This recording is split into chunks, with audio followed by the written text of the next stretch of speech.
जी, कैसे हैं आप सब? यकीनन ठीक ठाक एवं फर्स्ट क्लास होंगे। नाज़रीन, इस वक्त जो है मामलात ज़िंदगी वो ये है कि हमें तनकीद की नहीं तामीर की ज़रूरत है। और इसलिए मैं आपसे ये कहना चाहूँगी कि पाकिस्तान की तारीख में ऐसा पहली दफ़ा होने जा रहा है कि तमाम बड़ी जमातों के सरबराह बैक वक्त पाकिस्तान में मौजूद हैं। मैदान बिल्कुल सजा हुआ है, घोड़े भी मौजूद हैं। तो मेरे ख्याल से मुकाबला दिलचस्प होगा इंशाअल्लाह। अब चाहिए तो ये है कि तमाम जमातों को इल्ज़ामात की निश्तर चलाने की बजाय अपनी कारकर्दगी के बिना पर अवाम को कायल करना होगा।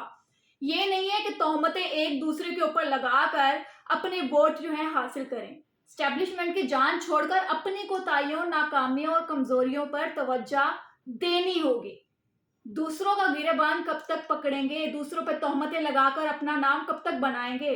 सिंपल सी एग्जांपल है।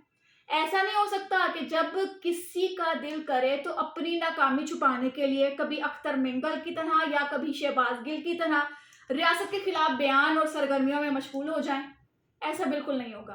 आवाम बेवकूफ़ नहीं है, बस अब बहुत हो गई है। अब ऐसा और नहीं चलेगा, ना बर्दाश्त किया जाएगा और ना ही अवाम की जानिब से कबूल किया जाएगा, क्योंकि अब अवाम को काम चाहिए, भाषण नहीं।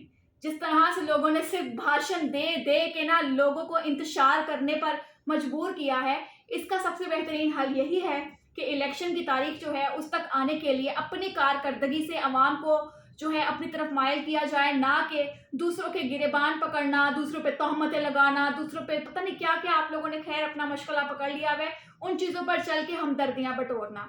ये वक्त है पाकिस्तान के लिए कदम बढ़ाने का, तो इसलिए यही अच्छा है कि अपनी अपनी जमात के जो सरबराह हैं वो कुछ ऐसा करें कि अवाम उनके साथ खड़ी हो और वक्त आने पर वोट भी उनको दे। आप लोग भी अपनी कीमती राय से लाजमी आगाह कीजिएगा कमेंट सेक्शन में। हमें दें इजाज़त। अल्लाह हाफ़िज़।